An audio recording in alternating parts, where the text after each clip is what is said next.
सबको जय मसीह की परमेश्वर का नाम की स्तुति हो। फिर से आप लोगों के बीच में परमेश्वर का जीवित वचन के साथ आने के लिए परमेश्वर एक और अवसर दिया है। प्रभु को धन्यवाद देते हैं। आज के मनन के लिए एक वचन में आपको पढ़ के सुनाना चाहते हैं। मत्ती सुसमाचार 25 अध्याय का 34 आयत।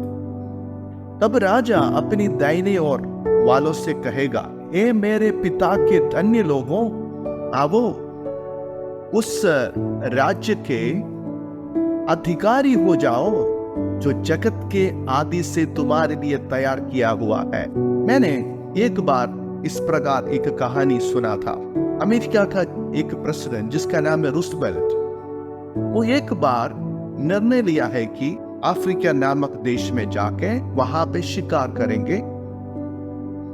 उन्होंने शिकार करने के लिए एक जहाज में पूरा तैयारी करके जा रहा था। उसी जहाज में एक सुसमाचार प्रचारक भी यात्रा किया था। उनका लक्ष्य यह था कि अफ्रीका का एक जगह में जाके सुसमाचार सुनाओ। सुसमाचार प्रचारक अफ्रीका में गया, वो बहुत सारे लोगों को सुसमाचार सुनाया, पर्चियां बांटा और यीशु मसीह के बारे में बहुत सारे लोगों को बताया और बहुत सारे लोग उद्धार पाया है।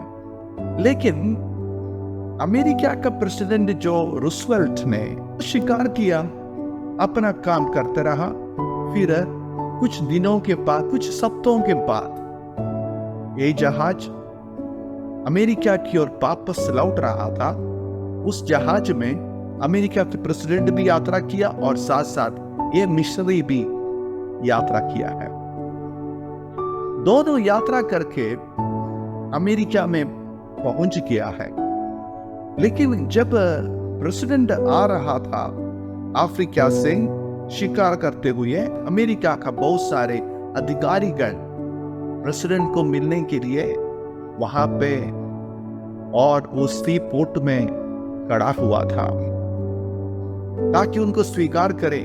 कर सेना, वायु सेना, जल सेना, बहुत प्रकार की सिक्योरिटी फोर्सेस, अधिकारीगण उनको बहुत खुशी और आनंद के साथ स्वीकार किया है।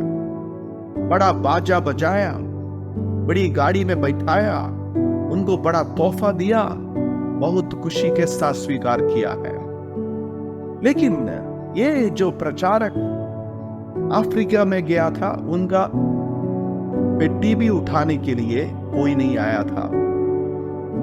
तो मन में व्याकुल होके सुसमाचार प्रचारक ने ऐसा सोचने लगा, देखो मैं इतना कष्ट उठा कर गया, वहां इतना कड़ी मेहनत किया, मुझे स्वीकार करने के लिए, प्रोत्साहन करने के लिए कोई नहीं आया है।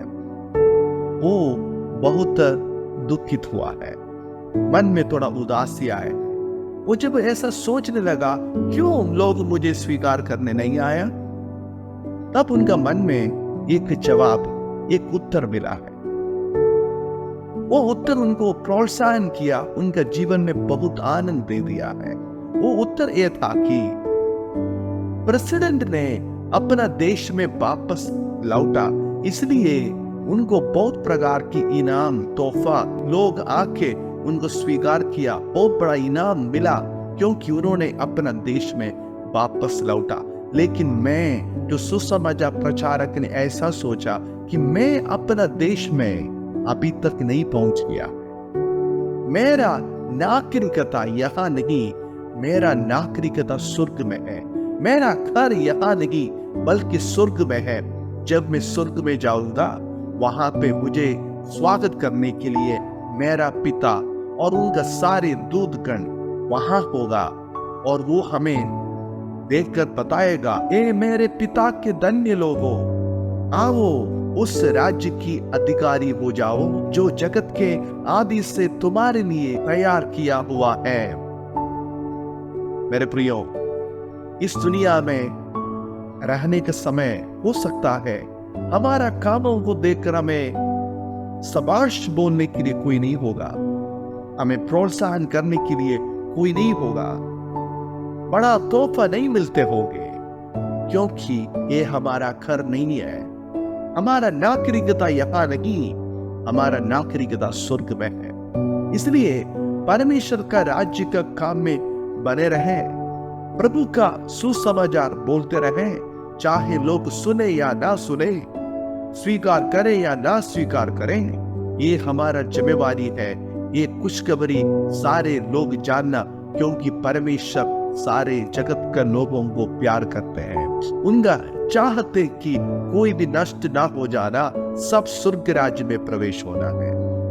अब विश्वास योग्यता के साथ अपना काबू में बने रहेगा तो हम भी सुनेंगे। प्रभु हमें देखकर बताएगा, मेरे पिता के धन्य लोग, मेरे विश्वास से योग्य दास और दासी, ऐसा बुलाहट सुनने के लिए और परमेश्वर से इनाम पाने के लिए अपने आप को तैयारी करते हुए वो दर्शन के साथ हमारा हाथों में प्रभु सौंपा हुआ सेवकाई को आगे करते रहे। इसके लिए प्रभु हमें सहायता करें। धन्यवाद। जय मसीह की।